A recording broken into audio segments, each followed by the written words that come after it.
Hello guys, स्वागत है आप सबका फिर से एक न्यू वीडियो में। एंड वीडियो स्टार्ट करने से पहले मैं डिस्क्लेमर दे देना चाहता हूँ। हमारे वीडियो में खून खराबा और रोमांटिक सीन एंड 18+ मोमेंट्स। अगर आप लोग बच्चे हो तो प्लीज़ इस वीडियो को मत देखना, और अगर देखना चाहते हो तो अपने पेरेंट्स के परमिशन लेकर देखना। तो चलो आप वीडियो एंजॉय करो। एपिसोड 6, पहला सबक। वीर ने अपनी आंखें बंद की, जैसा कि ऋषि ने कहा था। शुरुआत में उसे कुछ खास महसूस नहीं हुआ, सिर्फ अपनी धड़कनें, जंगल की आवाजें और घावों में हल्की सी चुभन। जल्दबाजी मत करो बेटा, ऋषि की शांत आवाज ने उसे निर्देश दिया। अपनी सांसों पर ध्यान दो, हवा के साथ अंदर बाहर जाओ, फिर उसके पार जाने की कोशिश करो। उस ऊर्जा को महसूस करो जो तुम्हारे चारों ओर है, जो हर पत्ते, हर पत्थर में समाई है। वीर ने गहरी सांस ली। धीरे धीरे अपने गुरु के शब्दों पर ध्यान केंद्रित करते हुए उसने एक अजीब सी चीज महसूस करनी शुरू की। ये एक हल्की सी झंझनाहट थी, जैसे उसकी त्वचा पर कोई बारिश की बूंदें गिर रही हों। ये हवा में थी, जमीन में थी, एक सूक्ष्म स्पंदनशील शक्ति। मैं इसे महसूस कर सकता हूँ, वीर ने आश्चर्य से फुसफुसाया। ये ऐसा है जैसे हर चीज जीवित है। यही है लोक ऊर्जा, यही वो शक्ति है जो इन जीवों को शक्तिशाली बनाती है और जिसे तुम जीनो पॉइंट्स के रूप में अवशोषित करते हो। तुम्हारा काला पत्थर इसी ऊर्जा को एकाग्र और विकृत करता है, लेकिन अगर तुम सीख जाओ कि इसे सीधे महसूस और नियंत्रित कैसे करना है, तो तुम्हें हमेशा पत्थर पर निर्भर नहीं रहना पड़ेगा। वीर ने आंखें खोलीं, एक नई समझ के साथ चमकती हुई। क्या मैं इसे बिना पत्थर के अवशोषित कर सकता हूँ? हाँ, लेकिन बहुत धीरे धीरे। ये तुम्हारे शरीर की क्षमता पर निर्भर करता है। तुम्हारा पत्थर एक तेज रास्ता है, लेकिन जैसा कि मैंने कहा, हर शॉर्टकट की कीमत होती है। अब दूसरा पाठ। ऋषि ने एक छोटा हरा पौधा उठाया जिसमें नीले रंग के बेर जैसे फल लगे थे। इसे शांति बेर कहते हैं। ये प्रथम लोक का एक सामान्य पौधा है। इसके फल खाने योग्य हैं और थोड़ी ऊर्जा देते हैं, लेकिन अगर तुम इसकी देखभाल करो, इसके साथ जुड़ो, तो ये और भी अधिक दे सकता है। देखभाल? वीर ने हैरानी से पूछा। ये तो बस एक पौधा है। कुछ भी बस कुछ नहीं होता इस दुनिया में वीर, ऋषि ने मुस्कुराते हुए कहा। अपना हाथ उस पर रखो, उसकी ऊर्जा को महसूस करो जैसे तुमने अभी महसूस की थी, और फिर उसे अपनी ऊर्जा का एक छोटा सा हिस्सा दो, बदले में कुछ मांगे बिना। वीर ने संकोच से पौधे पर हाथ रखा। उसने उसकी कोमल ऊर्जा को महसूस किया। फिर उसने ध्यान लगाया और अपनी ऊर्जा की एक छोटी सी चिंगारी अपनी अच्छी भावना के साथ पौधे की ओर भेजी। तभी एक अद्भुत घटना हुई। पौधा हल्का सा चमका, उसकी पत्तियां थोड़ी और हरी हो गईं और उस पर लगे फल थोड़े बड़े और चमकदार हो गए। ये लो, ऋषि ने कहा एक फल तोड़कर वीर को देते हुए। अब इसे खाओ। वीर ने फल खाया। एक साधारण शांति बेर की तुलना में इसकी ऊर्जा कहीं अधिक शुद्ध और प्रबल थी। उसका जीनोमीटर हल्का सा हिला, 5 पॉइंट्स बढ़े। ये उसके पत्थर के बूस्ट की तुलना में कुछ भी नहीं था, लेकिन ये बिना किसी कीमत के था, बल्कि एक अच्छे आदान प्रदान से प्राप्त हुआ था। यही है संतुलन वीर, ऋषि ने कहा। लेना और देना। केवल लेने से तुम खोखले हो जाओगे, देने से तुम समृद्ध होगे। वीर को समझ आ रहा था, ये सबक सिर्फ शक्ति के बारे में नहीं, बल्कि जीवन के बारे में था। तभी दूर से कठोर आवाजें और पत्तियों की सरसराहट सुनाई दी। उधर जाकर देखो, उस लड़के ने हमें जिस चीज से अटैक किया था वो अराउंड हियर समवेयर होनी चाहिए। वीर की नजरें चौंधिया गईं। राहुल और उसके साथी, वो ठीक होकर उसे ढूंढ रहे थे। ऋषि ने भी आवाजें सुन ली थी। उसका चेहरा गंभीर हो गया। तुम्हारे पीछे लगे हुए कुत्ते, तुमने उन्हें अपने रहस्य का एक झलक दिखा दिया। अब वो शायद हार नहीं मानेंगे। मैं क्या करूं? वीर ने चिंतित होकर पूछा। तुम दौड़ सकते हो या तुम उनका सामना कर सकते हो, लेकिन इस बार पत्थर का इस्तेमाल किए बिना अपनी नई समझ का इस्तेमाल करो। याद रखो, संतुलन। वीर डरा हुआ था, लेकिन उसने अपनी गुरु की बात मानी। उसने काले पत्थर को अपनी जेब में गहराई से दबा दिया और अपनी ढाल मजबूती से पकड़ ली। राहुल और उसके दोस्त झाड़ियों से बाहर निकले। उनके कपड़े फटे हुए थे और चेहरे पर डर और गुस्सा था। तुम्हारी हिम्मत कैसे हुई हमें मूर्ख बनाने की? उस पत्थर को हमें दे दो, नहीं तो इस बार हम तुम्हें जान से मार डालेंगे। वीर ने गहरी सांस ली। उसने अपने आसपास की ऊर्जा को महसूस किया, ठीक वैसे ही जैसे ऋषि ने सिखाया था। उसने महसूस किया कि राहुल और उसके साथी डरे हुए थे, उनकी ऊर्जा अस्त व्यस्त थी। मैं तुम्हें पत्थर नहीं दूंगा, वीर ने दृढ़ता से कहा, लेकिन आवाज में आक्रामकता नहीं थी। लेकिन तुम्हें इसकी जरूरत भी नहीं है, तुम सब मजबूत हो, तुम अपनी स्ट्रेंथ से आगे बढ़ सकते हो। राहुल हैरान रह गया, उसे उम्मीद नहीं थी कि वीर ये कहेगा। तुम क्या बकवास कर रहे हो? मैं सच कह रहा हूं, लड़ाई करने से कुछ हासिल नहीं होगा। अगर तुम चाहो तो मैं तुम्हें दिखा सकता हूं कि मैंने ऊर्जा को कैसे महसूस किया, शायद इससे तुम्हें भी मदद मिले। विजय और संजय ने शक भरी नजरों से एक दूसरे को देखा। वीर का ये शांत और दयालु रवैया उनकी समझ से बाहर था। राहुल ने अपना ऊर्जा चाकू नीचा दबा दिया, उलझन में। वीर का ये नया रवैया उसके लिए एक अलग तरह की लड़ाई थी, एक लड़ाई जिसके लिए वो तैयार नहीं था। अगले अध्याय में क्या होगा? क्या वीर की नई रणनीति काम करेगी? क्या राहुल और उसके साथी शांत हो पाएंगे या फिर से विंसा पर उतर आएंगे?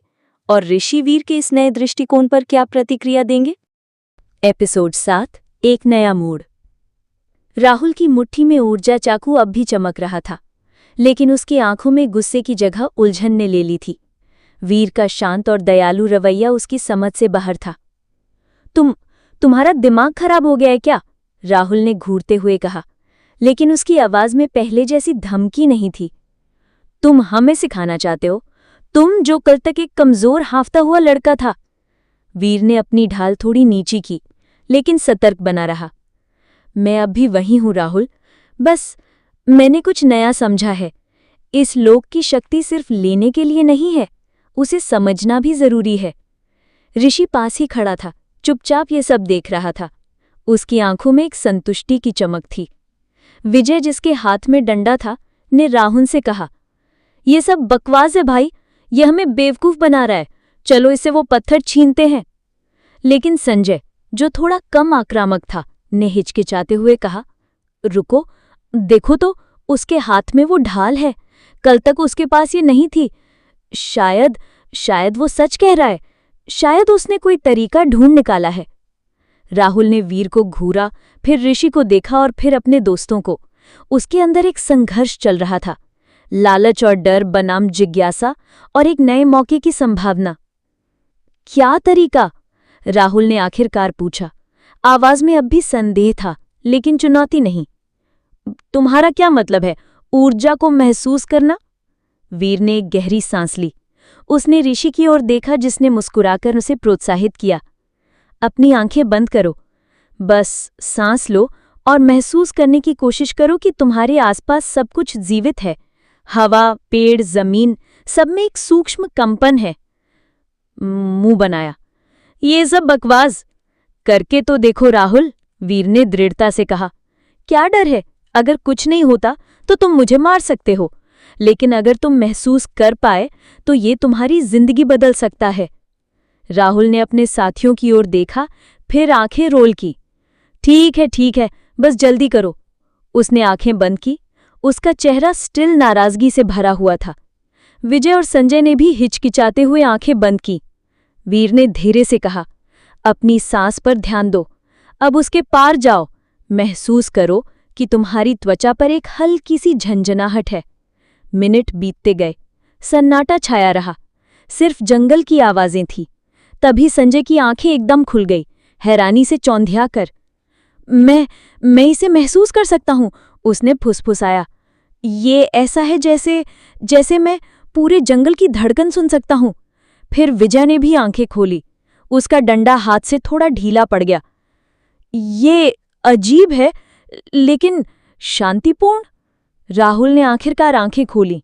उसके चेहरे का भाव बदल चुका था। नाराजगी जाती रही थी, हैरानी और एक अविश्वसनीय कौतूहल ने उसकी जगह ले ली थी।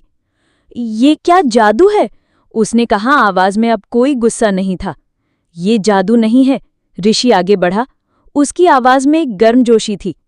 ये वो सब कुछ है जो हमेशा से यहां था, बस तुमने इसे महसूस करने का प्रयास नेवर किया। तुम सबके अंदर शक्ति है, बस तुम्हें इसे ठीक से चैनल करना सीखना है। राहुल ने वीर की ओर देखा, उलझन अब भी उसके चेहरे पर थी। और ये वही शक्ति है जिसने तुम्हें इतना मजबूत बना दिया, उस पत्थर के बिना? वीर ने सिर हिलाया। इसकी एक झलक मिली है, मैं अभी सीख रहा हूं, लेकिन हाँ, यही रास्ता है। राहुल ने गहरी सांस ली, जैसे कोई बड़ा फैसला ले रहा हो। उसने अपना ऊर्जा चाकू बंद कर दिया और उसे वापस कमर पर बांध लिया। ठीक है, उसने कहा, आवाज अब नर्म पड़ी हुई थी। हमें दिखाओ, हमें सिखाओ कि ये कैसे करना है। विजय और संजय ने हैरानी से राहुल की ओर देखा, लेकिन फिर उन्होंने भी स्लोली अपने हथियार नीचे दे दिए। वीर ने ऋषि की ओर देखा, जिसने गर्व से मुस्कुराते हुए सिर हिलाया। पहला पाठ, वीर ने कहा, अब आत्मविश्वास से भरा हुआ। सांस लेना। और इस तरह जंगल के बीचों बीच पहले दुश्मन बने 3 युवक, एक अनाथ लड़के और एक बूढ़े ऋषि के शिष्य बन गए। उनकी यात्रा अब सिर्फ शक्ति के लिए नहीं, बल्कि समझ के लिए थी। अगले अध्याय में वीर एक अप्रत्याशित गुरु बनता है। क्या वो राहुल और उसके साथियों को सही मार्ग दिखा पाएगा? और क्या ये नया गठबंधन प्रथम लोक के खतरों का सामना कर पाएगा? एक नया और भी बड़ा खतरा क्षितिज पर मंडरा रहा है। एपिसोड 8, गहराता रहस्य। दिन बीतते गए। ऋषि की कुटिया के आसपास का छोटा सा क्षेत्र अब एक अजीबोगरीब प्रशिक्षण भूमि में बदल गया था। वीर, राहुल, विजय और संजय सभी ध्यान की मुद्रा में बैठे थे, आंखें बंद किए हुए अपने आसपास की लोक ऊर्जा को महसूस करने का प्रयास कर रहे थे। ध्यान केंद्रित करो, ऋषि की शांत आवाज निर्देश दे रही थी। उस ऊर्जा को केवल महसूस ना करो, उसे अपने अंदर आने दो, बिना डरे, बिना लालच के। उसे स्वीकार करो। वीर इसमें सबसे आगे था। उसके लिए ऊर्जा अब एक सूक्ष्म झंझनाहट नहीं थी, बल्कि एक स्पष्ट, कोमल प्रवाह थी जो उसके शरीर में प्रवेश करती थी, उसे ताकत देती थी। उसका जीनोमीटर धीरे धीरे लेकिन लगातार बढ़कर 180 हो गया था, बिना किसी जीव का मांस खाए, बिना पत्थर का उपयोग किए। राहुल संघर्ष कर रहा था। उसकी भौहें तन गई थीं, पसीना आ रहा था। मैं इसे महसूस कर सकता हूं, लेकिन ये दूर भाग जाती है, उसने गुर्राते हुए कहा। लालच छोड़ो राहुल, वीर ने शांति से कहा, अपनी आंखें खोले बिना। तुम इसे पकड़ने की कोशिश कर रहे हो, बस होने दो। राहुल ने गहरी सांस ली और फिर से कोशिश की। इस बार जब उसने जबरदस्ती नहीं की, तो ऊर्जा का एक छोटा सा प्रवाह उसके अंदर समा गया। उसकी आंखें चौंधिया गईं और उसके जीनोमीटर ने 85 से 89 तक की छलांग लगा दी। वाह, ये काम कर गया, उसने हैरानी से फुसफुसाया। विजय और संजय ने भी धीरे धीरे प्रगति की। वे अब भी डरे हुए थे, लेकिन उनके डर की जगह विस्मय ने ले ली थी। एक दिन जब वे सभी एक साथ बैठे थे, ऋषि ने एक गंभीर विषय छेड़ा। तुम सब ने अच्छी प्रगति की है, लेकिन ये केवल शुरुआत है। प्रथम लोक विशाल है और इसके रहस्य गहरे हैं। और फिर दूसरे लोक हैं। दूसरे लोक, क्या वे और भी खतरनाक हैं? बहुत ज्यादा, ऋषि ने सिर हिलाया। हर लोक की अपनी अनोखी ऊर्जा और अपने शक्तिशाली जीव हैं, लेकिन सबसे बड़ा रहस्य ये है कि ये लोक आए कहाँ से? क्या ये सचमुच एक दुर्घटना थे, जैसा कि हमें बताया गया है? वीर ने महसूस किया कि उसका काला पत्थर उसकी जेब में हल्का सा स्पंदित हो रहा था, जैसे कि इस प्रश्न का उत्तर दे रहा हो। क्या तुम्हारा मतलब है, वीर ने धीरे से कहा, कि कोई इन्हें बना सकता था? ऋषि की आंखों में गहरी चिंता थी। मैंने सालों शोध किया है। इन जीवों के जीन, ये ऊर्जा, ये इतनी विदेशी है, लेकिन फिर भी कुछ कृत्रिम सी लगती है, जैसे कि किसी ने इसे बनाया हो। और तुम्हारा पत्थर वीर, उसने वीर की ओर देखा, वो एक सबूत की तरह है, एक ऐसा उपकरण जो इस निर्मित प्रणाली के साथ इंटरैक्ट कर सकता है, उसे बदल सकता है। सभी हैरान रह गए। ये विचार डरावना था। क्या उनकी पूरी दुनिया, उनकी शक्ति किसी की बनाई हुई एक प्रयोगशाला थी? लेकिन किस लिए? राहुल ने पूछा, उसकी आवाज में डर था। कोई ऐसा क्यों करेगा? यही सबसे बड़ा सवाल है बेटा। शायद ज्ञान के लिए, शायद शक्ति के लिए, या शायद किसी और कारण से। तभी दूर से एक भयानक दर्द भरी चीख सुनाई दी। ये कोई मनुष्य नहीं था, बल्कि किसी जानवर की चीख थी, लेकिन इतनी विकृत और डरावनी कि सबके रोंगटे खड़े हो गए। वो क्या था? विजय डर से सहम गया। ऋषि का चेहरा गंभीर हो गया। ये आवाज, ये प्रथम लोक के किसी जीव की नहीं है, ये कहीं और से आ रही है। वीर में तुरंत अपने पैरों पे खड़े होकर अपनी ढाल संभाली। उसका पत्थर अब और तेजी से स्पंदित हो रहा था, जैसे किसी खतरे की चेतावनी दे रहा हो। हमें जांच करनी चाहिए, वीर ने कहा। नहीं, ऋषि ने सख्ती से कहा, यह बहुत खतरनाक लगता है। तुम अभी तैयार नहीं हो। लेकिन फिर एक और चीख आई, और इस बार ये बहुत करीब लग रही थी। पेड़ों की शाखाएं तेजी से हिली और हवा में एक अजीब धातु जैसी गंध आने लगी। राहुल ने अपना ऊर्जा चाकू निकाल लिया। उसका चेहरा पहले से ज्यादा आक्रामक हो गया। हम छिपकर बैठ नहीं सकते। अगर कोई नई खतरा है तो हमें पता होना चाहिए। वीर ने ऋषि की ओर देखा। वह सही कह रहा है गुरुजी, हमें पता लगाना होगा। हम सावधान रहेंगे। ऋषि ने एक थकी हुई सांस ली। जानता था कि वह उन्हें नहीं रोक सकता। ठीक है, लेकिन केवल देखने के लिए जाना, लड़ाई नहीं करनी। अगर कुछ भी गलत लगे तुरंत वापस आ जाना। वीर, राहुल, विजय और संजय सावधानी से उस आवाज की दिशा में बढ़े। जैसे जैसे वे आगे बढ़े, हवा और भी भारी और डरावनी होती गई।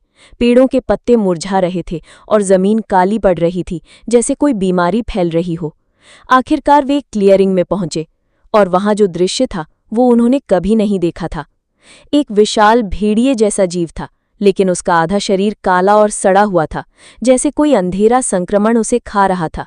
उसकी आंखों में एक दर्द भरी पीड़ा थी और उसके मुंह से काले धुएं जैसे पदार्थ निकल रहे थे। ये प्रथम लोक के किसी भी जानवर से अलग था। ये विकृत था। भगवान! संजय ने डर से फुसफुसाया। ये क्या है? वीर का दिल जोरों से धड़क रहा था। उसका पत्थर अब उसकी जेब में जलने लगा था, दर्दनाक गर्म। उसे लगा जैसे ये विकृति के प्रति रिएक्ट कर रहा है। तभी वे विकृत भेड़िया उन्हें देखकर गुर्राया। उसकी आवाज में पशु की गुर्राहट नहीं, बल्कि एक घृणित, चीखती हुई विकृति थी। राहुल ने अपना चाकू तान लिया। तैयार रहो। लेकिन वीर ने उसे रोक दिया। रुको, देखो। भेड़िए के सिर पर एक छोटा सा काला धातु जैसा डिवाइस चमक रहा था, जैसे कोई नियंत्रण यंत्र हो। ये उसे विकृत कर रहा था। ये कोई प्राकृतिक घटना नहीं थी। कोई जानबूझकर इसे कर रहा था। और फिर पेड़ों के पीछे से एक ठंडी यंत्रवत आवाज गूंजी। विषय नंबर 983, प्रशिक्षण सफल, संक्रमण दर 10%। अब नमूना एकत्र करने का समय है। 2 आकृतियां छाया से निकलीं। वे मनुष्यों जैसे दिखते थे, लेकिन उन्हें चमकदार, बिना किसी भाव के आवरण पहने हुए थे, और उनके चेहरे एक हेलमेट के पीछे छिपे हुए थे। उनके हाथों में अजीब बंदूक जैसे उपकरण थे। उनमें से एक ने विकृत भेड़िए की ओर अपना हथियार ताना। एक नीली किरण निकली और भेड़िया जमीन पर गिर पड़ा, बेहोश हो गया। दूसरे ने बिना किसी भाव के कहा, अवांछित दर्शकों का पता चला। प्रोटोकॉल के अनुसार उन्हें समाप्त करे या उनका स्मरण हटा दे। उनकी नजरें वीर और उसके दोस्तों पर पड़ी। उनकी आंखों में कोई दया नहीं, कोई मानवता नहीं थी, सिर्फ एक खाली, मशीनी ठंडापन। वीर समझ गया, ये लोग वैज्ञानिक थे, सैनिक थे, और ये इस लोक के साथ प्रयोग कर रहे थे। भागो! वीर चिल्लाया, अब भागो! लेकिन ये बहुत देर हो चुकी थी। एक अज्ञात हथियार से निकली चमकदार किरण ने उनके पीछे के रास्ते को ब्लॉक कर दिया, उन्हें फंसा दिया। वे अब एक ऐसे खतरे का सामना कर रहे थे जो किसी जानवर से कहीं बड़ा था, जो एक मानवीय था और इसलिए और भी भयानक। पीछे हटो! वीर ने चीखते हुए अपनी स्वर्ण श्रृंगी ढाल आगे बढ़ाई। एक चमकदार नीली किरण ढाल से टकराई और बिखर गई, लेकिन झटका इतना तेज था कि वीर पीछे की ओर लुढ़क गया। वाह, ये क्या है? राहुल ने अपना ऊर्जा चाकू तानते हुए कहा, लेकिन उसकी आवाज में पहली बार डर झलक रहा था। ये घुसपैठिए किसी भी जंगली जानवर से ज्यादा खतरनाक लग रहे थे। लक्ष्य प्रतिरोध कर रहा है, बल के स्तर में वृद्धि की जा रही है, उनमें से एक रोबोट जैसी आवाज में बोला। उसने अपने हथियार का निशाना फिर से साधा, इस बार एक तेज लाल बीम के साथ। बिखेरो इसे! विजय चीखा और अपने लोहे के डंडे से एक बड़ा पत्थर उठाकर उनकी ओर फेंका। पत्थर ने घुसपैठिए के कवच से टकराकर एक जोरदार आवाज की, लेकिन उसे कोई नुकसान नहीं पहुंचा। घुसपैठिए ने बिना कोई प्रतिक्रिया दिए अपना हथियार घुमाया और एक ऊर्जा का गोला विजय की ओर छोड़ा। संजय! राहुल ने चीखा। संजय, जो सबसे तेज था, ने झपट्टा मारकर विजय को धक्का दे दिया। ऊर्जा का गोला एक पेड़ से टकराया, जो तुरंत काले रंग का होकर क्रम्बल होने लगा, मानो उसका सारा जीवन चूस लिया गया हो। ये लोग ये सब कुछ नष्ट कर देंगे, वीर ने डरते हुए कहा, फिर से खड़ा होकर। उसने महसूस किया कि उसकी जेब में काला पत्थर अब जलने लगा था, लगभग दर्दनाक रूप से गर्म, जैसे ये इन घुसपैठियों की विकृत ऊर्जा के प्रति रिएक्ट कर रहा हो। उसके दिमाग में एक विचार कौंधा, एक खतरनाक विचार। राहुल, विजय, संजय! वीर ने चीखा, उन्हें थोड़ी देर के लिए रोको, मुझे समय चाहिए। तुम क्या करने वाले हो? राहुल ने पूछा। एक और ऊर्जा बीम को अपने चाकू से ब्लॉक करते हुए, जिससे उसके हाथ सुन्न हो रहे थे। बस विश्वास करो, वीर ने कहा और पीछे हटकर एक पेड़ के पीछे छिप गया। उसने कांपते हाथों से जलते हुए काले पत्थर को निकाला। ये अब लगभग लाल गर्म हो रहा था।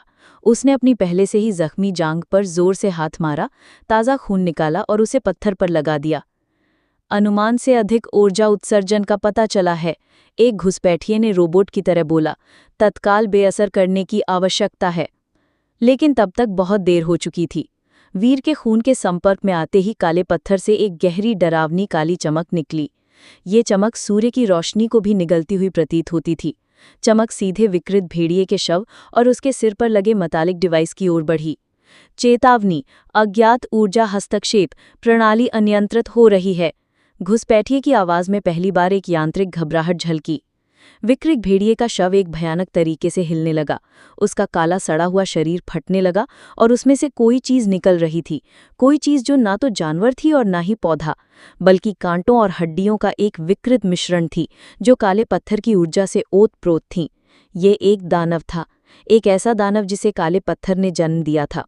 दानव ने एक कर्कश चीख लगाई और सबसे नजदीकी घुसपैठिए पर हमला बोल दिया। उसने अपने धातु के कवच को आसानी से चीर डाला, मनो वो कागज हो। आपातकाल, आपातकाल, नमूना अनियंत्रित, वापसी की सिफारिश की गई है, दूसरे घुसपैठिए ने चीखते हुए कहा और पीछे हटने लगा। लेकिन दानव तेज था, उसने दूसरे घुसपैठिए पर भी हमला कर दिया। एक छोटी भीषण लड़ाई हुई और फिर सन्नाटा छा गया। दोनों घुसपैठिए जमीन पर बेजान पड़े थे, उनका कवच फटा हुआ था। फिर दानव ने धीरे धीरे वीर की ओर मुड़कर उसे अपनी खाली चमकती आंखों से देखा। वीर, राहुल, विजय और संजय सभी डर से स्तब्ध थे। वीर ने जो कुछ भी पैदा किया था वो उसके नियंत्रण से बाहर था। तभी ऋषि लकड़ी का एक जलता हुआ मशाल लेकर वहां पहुंचा। उसका चेहरा भय और ज्ञान से भरा हुआ था। वीर, पत्थर को दूर रखो, ऋषि ने आदेश दिया। उसकी ऊर्जा इसे और भी शक्तिशाली बना रही है। वीर ने तुरंत पत्थर को अपनी जेब में वापस रख लिया। पत्थर की काली चमक फीकी पड़ गई। दानव हिचकिचाया, जैसे उसकी शक्ति का स्रोत कट गया हो। ऋषि ने आगे बढ़कर मशाल को दानव की ओर कर दिया। आग ने उसे छुआ तो वो चीखता हुआ पीछे हट गया और फिर अचानक वो धूल में मिलकर उड़ गया, जैसे कोई भूत हो। क्षेत्र में सन्नाटा छा गया। सिर्फ जले हुए पेड़ों की गंध और दो बेजान शवों की याद दिलाता हुआ मौन था। सभी लंबे समय तक चुप रहे, हैरान और डरे हुए। आखिरकार राहुल ने धीरे से कहा, वीर, ये क्या था? वीर ने जवाब नहीं दिया।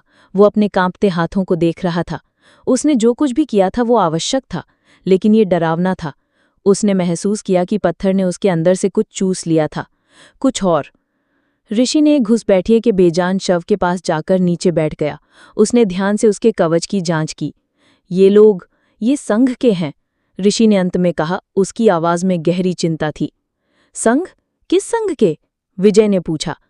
एक गुप्त संगठन, ऋषि ने समझाया।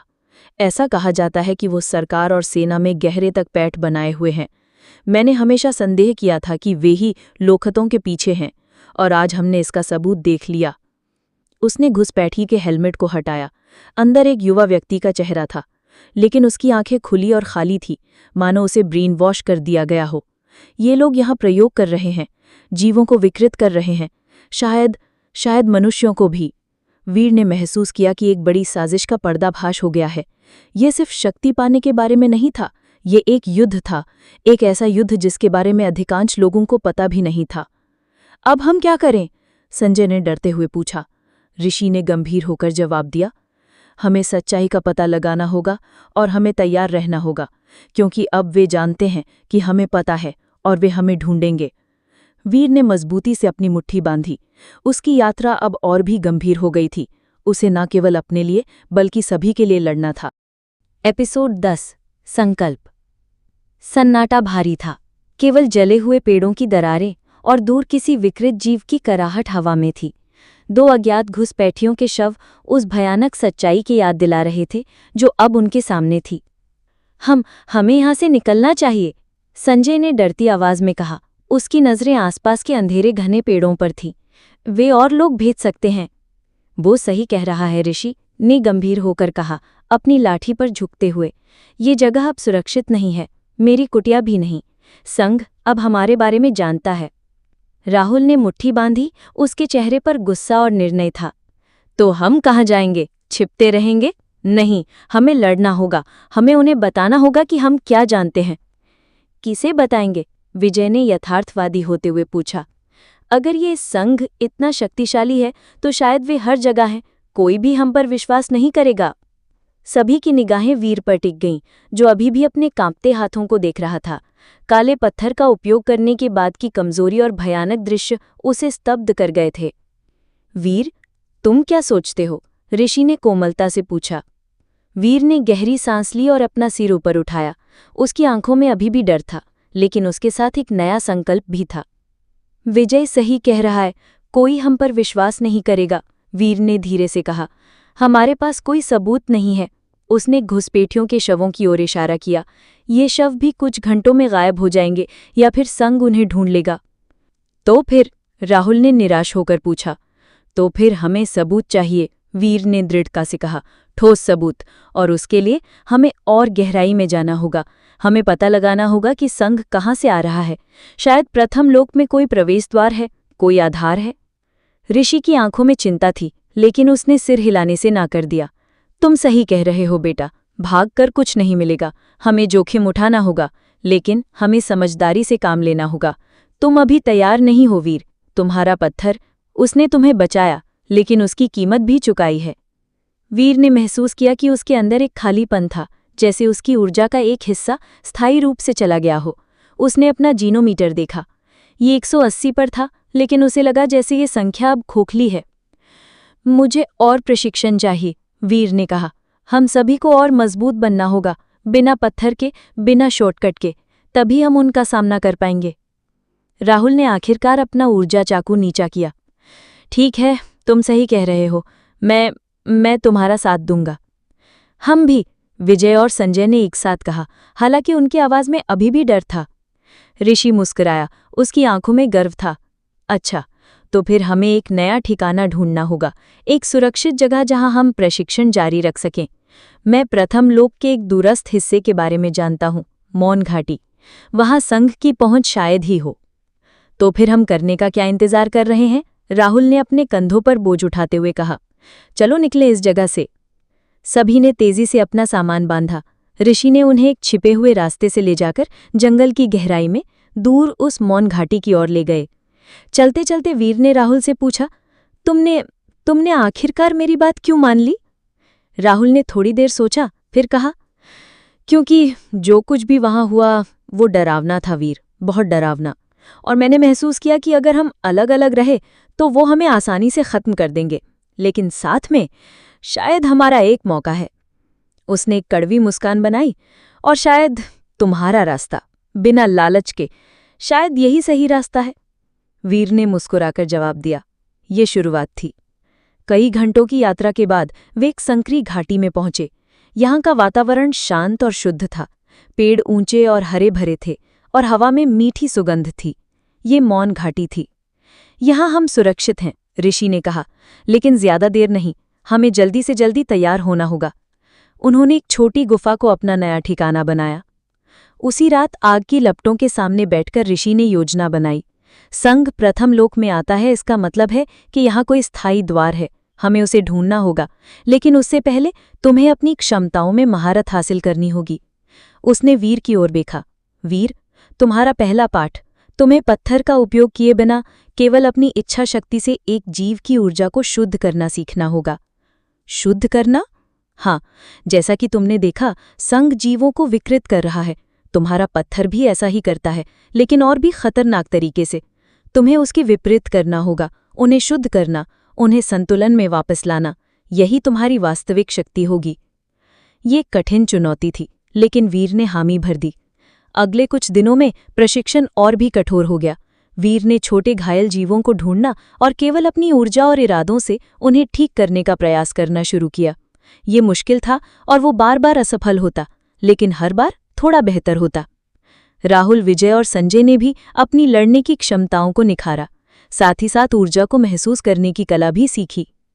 एक शाम जब वीर एक घायल पक्षी को ठीक करने का प्रयास कर रहा था, तभी उसने महसूस किया एक कोमल सुनहरी रोशनी उसके हाथों से निकली और पक्षी के घाव को भरने लगी।